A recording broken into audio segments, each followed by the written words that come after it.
A gente está aqui na questão da filosofia da Idade Média. Nesse período foi a questão do feudalismo e o principal centro político era quem? A Igreja Católica. Então, os dois filósofos com suas escolas filosóficas que vamos estudar aqui é Agostinho com a patrística e Tomás de Aquino com a escolástica. Bem, Agostinho, ele tentou unir a filosofia com a fé e para isso ele se baseou nos preceitos de Platão. E o que Platão falava? Platão, ele era racionalista, ele acreditava na questão das ideias serem inatas ao homem. Ou seja, inata quer dizer que ao nascer o homem já vem com essas ideias. Antes do nascer o homem já vem, tipo, as ideias já tem antes do nascimento do homem, entendeu? É tipo isso. Tá.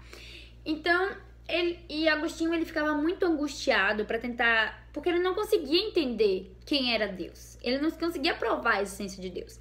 Até que ele chegou à conclusão de que Deus, ele não pode ser explicado, ele só pode ser sentido. Tá.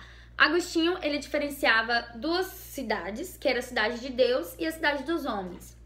A cidade de Deus eram aquelas pessoas que tinham amor a Deus. E a cidade dos homens eram aquelas pessoas que tinham amor aos próprios homens, que tinham amor a si próprio.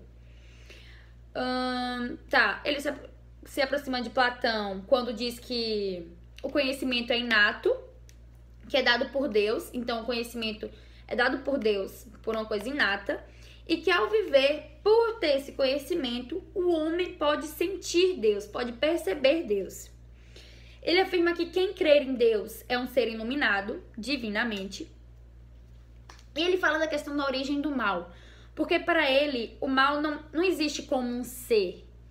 O mal é pelo livre-arbítrio que o cidadão tem de escolher o caminho do bem e o caminho do mal. E quando ele escolhe o caminho do mal, é porque ele está se afastando da bondade de Deus.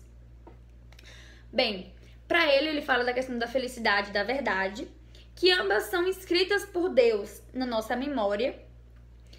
E ele justifica que Deus é eterno justamente porque o tempo foi criado pelo homem. Então, se o homem criou o tempo e Deus veio antes do homem, então é porque Deus não tem tempo para Deus. Então ele é imortal, entendeu? E ele fala da questão de que só existem, tipo assim, de que os tempos criados pelos homens, tá tudo na alma do homem. Então, tipo, existe o presente do passado, o presente do presente e o presente do futuro. Porque tudo, mesmo do passado, mesmo do futuro, mesmo do presente, está na alma humana no presente. E ele fala que o tempo adquirido pelo homem é recordação, atenção e expectativa. Tá. Agora a gente vai falar a questão de Tomás de Aquino, que é a escola escolástica. Tá. Tomás de Aquino, ele já foi 1000 anos depois de Agostinho.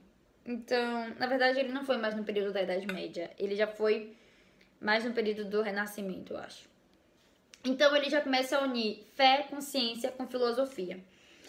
E ele se baseia em Aristóteles. O que é que Aristóteles falava? A questão do empirismo. Empirismo quer dizer das coisas provadas, das coisas que podem ser provadas pela ciência, das coisas que podem ser sentidas, tocadas, vistas, essas coisas. Então, ele diz que o conhecimento desse mundo que a gente tem vem da experiência. Mas ele fala assim, que o conhecimento sobre as coisas que a gente tem aqui na Terra vem da experiência. Mas que o conhecimento sobre Deus, o conhecimento sobre as coisas que são metafísicas, digamos assim, ele diz que vem da razão.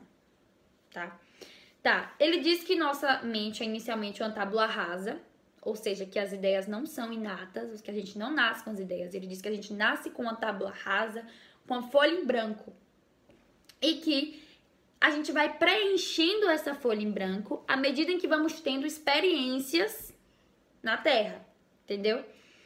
Então, ele diz que a gente tem uma luz natural que possibilita que transformemos o objeto da experiência em pensamentos, que são ideias. Então, ele fala que isso foi dado por Deus.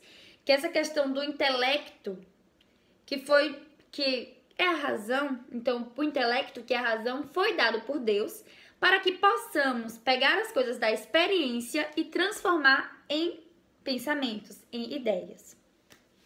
Tá. Ele justifica a existência de Deus por 5 razões. Primeiro, que é primeiro motor imóvel.